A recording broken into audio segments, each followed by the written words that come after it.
while we are studying charge and its properties. First lecture में I told you कि charge और मास इकट्ठा ही होंगे, अलग कभी नहीं हो सकते। मास होगा तभी चार्ज होगा। अब मैं सेकंड प्रॉपर्टी पर आता हूं। एक वर्ड पढ़ा होगा, चार्ज इज इनवेरिएंट। अब ये इनवेरिएंट का मतलब क्या है? देखो, फंडामेंटल क्वांटिटीज है मास, लेंथ और टाइम। 11th क्लास में तुमने पढ़ा था। आइंस्टाइन ने अपने वर्क से ये प्रूव किया कि मास इस तरह से चेंज हो सकता है। इसको प्रिंसिपल ऑफ रिलेटिविटी या रिलेटिविटी प्रिंसिपल बोलते हैं। ऐसे ही लेंथ चेंज हो सकती है, ऐसे ही टाइम चेंज हो सकता है। स्टार्टिंग में अनबिलीवेबल लगता है, लेकिन आइंस्टाइन के वर्क से ये चीज थ्योरेटिकली प्रूव हुई है।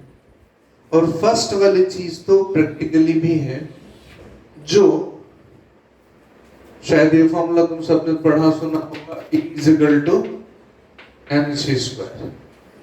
मास एनर्जी में कन्वर्ट होता है। मतलब मास में, अगर मास एक ऑब्जेक्ट को स्पीड ऑफ लाइट के comparable, c is the speed of light, v is the velocity, right? m0 initial mass, m final mass। किसी चीज को स्पीड ऑफ लाइट से चलाया जाए, उसके कंपैरेबल, मतलब suppose 0.5 c, 0.7 c, like that, getting? मतलब v = से 0.5 c से 0.7 c, ऐसा। तब मास में, लेंथ में और टाइम में, लेंथ की तो बात समझ आती है, मास की भी टाइम बात समझ में आती है। ये जो कंसेप्ट है, ये MLT तीनों पर लागू होता है। मास चेंज हो सकता है, लेंथ भी चेंज हो जाएगी और टाइम भी चेंज हो जाएगा। ये एक्चुअली फ्यूचर टाइम मशीन का एक क्लू है। अभी मैं सिर्फ इतनी बात करूँ, यानी मास, लेंथ और टाइम तीनों जो फंडामेंटल क्वांटिटीज हैं, वो वेरिएंट है। ये टर्म देखो यहाँ पे मैंने लिखा चार्ज इनवेरिएंट। इंटरेस्टिंग बात ये है, जैसा मैंने कहा कि चार्ज एक फंडामेंटल क्वांटिटी, जैसे मास, लेंथ, टाइम, टेम्परेचर, मोल, ल्यूमिनस इंटेंसिटी, वैसे करंट लेते हैं, लेकिन बेसिकली क्वांटिटी कौन सी है? चार्ज। अब अगर हम कहें कि चार्ज को लेके ऐसे कोई फॉर्मूला है, तो इंटरेस्टिंगली चार्ज को लेके ऐसा कोई फॉर्मूला नहीं है। यानी कि किसी मास पर अगर चार्ज है और उसको मूव करा है, मास चेंज होगा, उसकी लेंथ, इसको लेंथ कॉन्ट्रैक्शन बोलते हैं, इसको टाइम डायलेशन बोलते हैं। वो टाइम में कुछ आगे पीछे हो सकता है, लेकिन चार्ज वही रहेगा। इंटरेस्टिंग बात है चार्ज को लेकर के कि मास, लेंथ और टाइम वेरिएंट हो सकते हैं, लेकिन चार्ज वेरिएंट नहीं होता। इसका मतलब यह हुआ कि सपोज एक इलेक्ट्रॉन या कोई भी चार्ज पार्टिकल अगर मूव कर रहा है ऑर्बिट में या कहीं और भी, तो उसका मास चेंज हो सकता है, लेकिन चार्ज में फर्क नहीं पड़ेगा। तीसरी बात, अब एक इंटरेस्टिंग बात, जब मैंने चार्ज मूविंग की बात कर दी है, तो पहली चीज स्टैटिक चार्ज।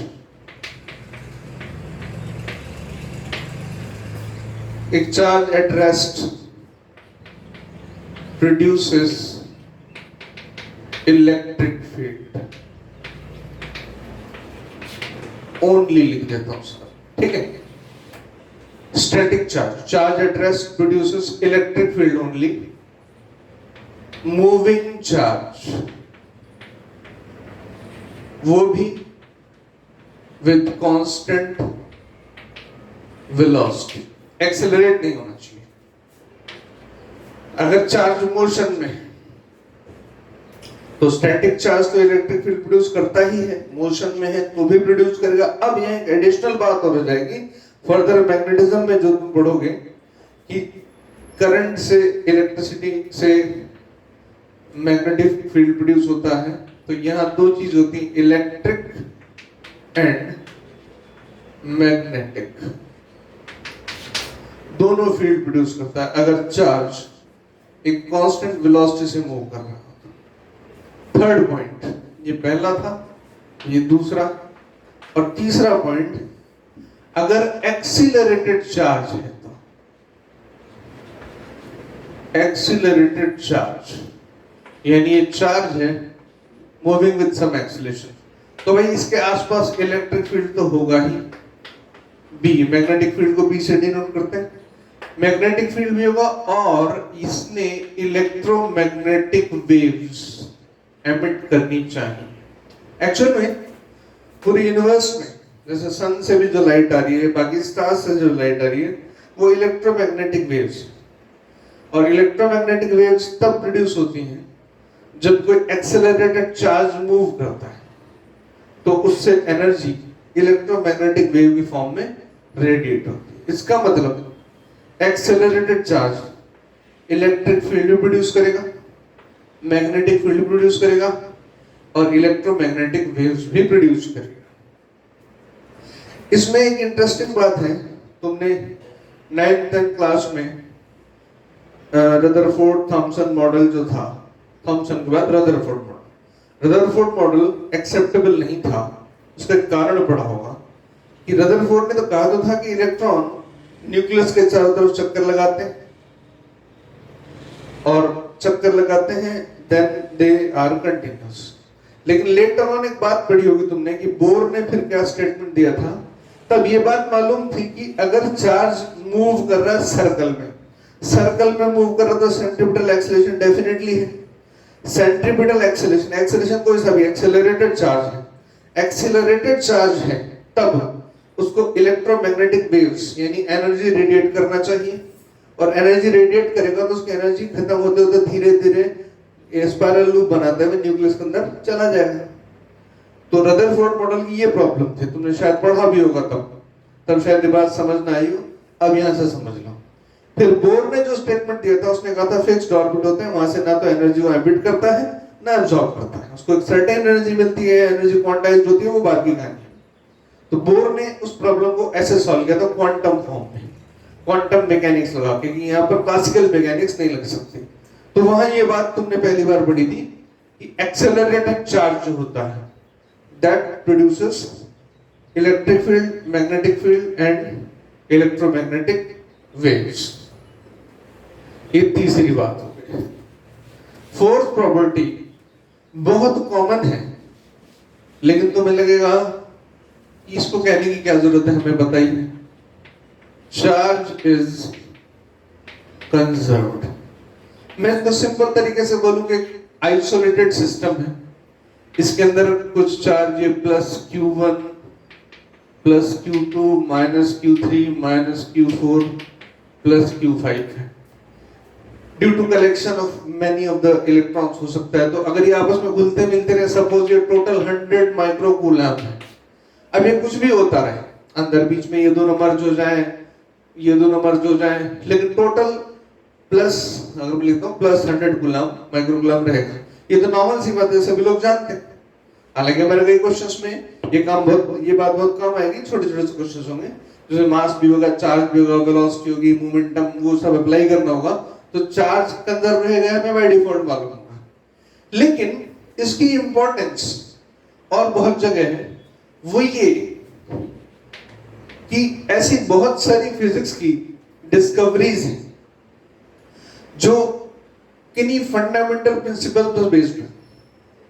कोई फंडामेंटल प्रिंसिपल्स थे जो बिल्कुल थंब रूल थे, जो बदल नहीं सकते थे, उनको माना गया। तब कुछ एडिशनल जो इन्वेंशंस हुई, जैसे angular momentum conservation, linear momentum conservation और चार्ज कंजर्वेशन, ये चाहे क्लासिकल मैकेनिक्स हो चाहे क्वांटम मैकेनिक्स हो, सब जगह एप्लीकेबल है। तो इससे एंगुलर मोमेंटम, लीनियर मोमेंटम से ऑर्बिटल थ्योरी वो फिक्स होती है। इस पर्टिकुलर चार्ज कंजर्वेशन से हमें एक थ्योरी मिली एंटी पार्टिकल। एक साइंटिस्ट ने सजेस्ट किया था कि जैसे चार्ज प्लस माइनस होते हैं, नॉर्थ पोल साउथ पोल होते हैं, ऐसे ही पार्टिकल मास और एंटी मास होना चाहिए। ये थ्योरी एग्जैक्टली तो नहीं, लेकिन ऐसा समझ सकते हो। मैं एक प्रोसेस बताता हूं, पेयर प्रोडक्शन। अब एक बात अच्छे से समझ लेना, केमिकल रिएक्शंस जो तुम पढ़ते हो वो इलेक्ट्रॉनिक लेवल पर होते हैं, इलेक्ट्रॉन्स आपस में इंटरेक्ट करते हैं। लेकिन बहुत सारी ऐसी प्रोसेस होती है जो न्यूक्लियस में होती है, पॉसिबल ही न्यूक्लियस में है। ये भी एक प्रोसेस है। इसके अंदर क्या होता है, कोई एक हैवी न्यूक्लियस लिया, उस पे हमने एक फोटोन डाला या एनर्जी दी हमने उसको, और यहां से एक इलेक्ट्रॉन और एक पॉजिट्रॉन निकलता है। अब यहां पर चार्ज इनिशियल, मैंने कहा था फोटोन में कोई चार्ज नहीं होता, जीरो है। इनिशियल मास वो भी जीरो। लेकिन न्यूक्लियस ऐसा कर सकता है कि मास को एनर्जी में और एनर्जी को मास में कन्वर्ट कर सकता है। तो इसका तो मास है, इसका भी मास है। यहां मास जो है final is not equal to zero, यानी एनर्जी किस में कन्वर्ट हो गई, एनर्जी मास में बदल गई। ये हुआ, मास अकेला कंजर्व नहीं रह सकता, एनर्जी में बदल सकता, लेकिन चार्ज कंजर्व रहना चाहिए। इसके लिए कि एक इलेक्ट्रॉन निकला तो ढूंढा गया कि दूसरा पार्टिकल भी होना चाहिए जिसका चार्ज पॉजिटिव होना चाहिए, इलेक्ट्रॉन के बराबर होना चाहिए। तो ये एक जो पार्टिकल है जिसकी इन्वेंशन हुई, इसको बोलते हैं पॉजिट्रॉन। इलेक्ट्रॉन और उसका एंटी पार्टिकल कौन, पॉजिट्रॉन। मास इलेक्ट्रॉन के बराबर ही और चार्ज अपोजिट उसके, ये पॉजिट्रॉन हो जाता है। ये हुआ चार्ज कंजर्वेशन, ठीक है। उसके बाद फिफ्थ पॉइंट पर आते हैं, चार्ज ट्रांसफरेबल। ये बहुत कॉमन सी बात है, चार्जेस ट्रांसफरेबल।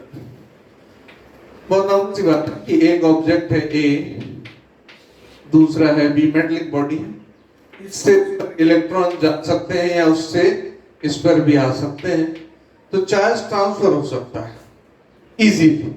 मतलब ये होने को तो हम कह सकते हैं कि मास को हम यहां से वहां ले जाएं, हम ऐसा कर सकते हैं, हम एनर्जी को यहां से वहां ले जाएं, वो ठीक है। लेकिन चार्ज बड़ा इजीली ट्रांसफरेबल होता है। और लास्ट बात कि addition of charge is algebraic। मतलब इसका वेक्टर सम नहीं होता, कहने का मतलब ये है। वेक्टर्स के बारे में तुमने अगर डिटेल्स में नहीं पढ़ा तो मैं तुम्हें थोड़ा सा याद दिला दूं। कोई क्वांटिटी वेक्टर इसलिए नहीं होती है कि उसमें डायरेक्शन और मैग्नीट्यूड है, खाली इसलिए। ध्यान से सुनो, ऐसे तुम कह सकते हो, मैं कुछ 3 क्वांटिटीज के नाम लेता हूं, उस पर बात करते हैं। वेक्टर की पहले डेफिनेशन क्लियर कर देता हूं कि वो क्वांटिटीज जिनको एडिशन ऐड करने के लिए triangle law of vector addition use करना पड़ता है, वो क्वांटिटीज वेक्टर हैं। अदरवाइज वो क्वांटिटी वेक्टर नहीं है। अब वेक्टर नहीं है फिर क्या है, वो बात की बात। लेकिन वेक्टर नहीं है अगर एडिशन उसका वेक्टर ट्रायंगल लॉ या पैरेललोग्राम लॉ से नहीं होता तो। फॉर एग्जांपल मैं पहले बात करता हूं करंट की, ये शायद तुमने पढ़ा भी होगा। करंट एक वायर में, इधर 4 एम्पियर, इधर ये I1 ये I2 2 एम्पियर, इधर 6 ही जाएगा, इनकी बीच में एंगल कुछ भी हो, कभी सोचा है इसका? इधर 4 एम्पियर 2 एम्पियर, इधर 6, बीच में एंगल कुछ भी हो। करंट में डायरेक्शन है, लेकिन उसका एडिशन वेक्टर के तरीके से नहीं होता, इसलिए वो वेक्टर नहीं है, स्केलर है। एक और क्वांटिटी प्रेशर। प्रेशर की डायरेक्शन जो बिल्कुल होती है, एक बलून है उसमें एयर भरी हुई है, इस पॉइंट पे प्रेशर डेफिनेटली बाहर, इस पॉइंट पर बाहर, इस पॉइंट पर बाहर। प्रेशर की डायरेक्शन होती है, लेकिन ये वेक्टर नहीं है। प्रेशर की डायरेक्शन क्या होती है? किसी भी पॉइंट पर उस सरफेस के नॉर्मल होता, प्री डिफाइंड है, हमें कुछ कहने की जरूरत नहीं है, इसलिए वो वेक्टर नहीं है, स्केलर है। पहले से डिटरमाइंड डायरेक्शन, सेम टाइम। अब मैं पूछूं टाइम की डायरेक्शन क्या है, तो एक ही बात है, आगे बढ़ता है, लेकिन क्लियर है कि आगे ही बढ़ता है, प्री डिफाइंड है, इसलिए कोई डायरेक्शन नहीं है। सेम कोई भी नई क्वांटिटी पढ़ते हैं तो उसके बारे में स्केलर वेक्टर जानना जरूरी है। इसलिए चार्ज के बारे में ये चीज की इसका एडिशन जो है वो अलजेब्रिक होता है, वेक्टर नहीं होता। वेक्टर एडिशन के तरीके से चार्ज को ऐड नहीं करते, तो चार्ज कैसी क्वांटिटी है? स्केलर। Got it? यहां तक हम चार्ज की फंडामेंटल प्रॉपर्टीज जो है वो खत्म करते हैं। नेक्स्ट चैप्टर में I will talk about methods of charging, उसमें विशेष रूप से इंडक्शन जो होता है, अर्थिंग इंडक्शन। बड़ा कंफ्यूजिंग टॉपिक रहता है पूरी 12th क्लास जेईई नीट तक। मैं नेक्स्ट क्लास में वो डिस्कस करूंगा। Thank you.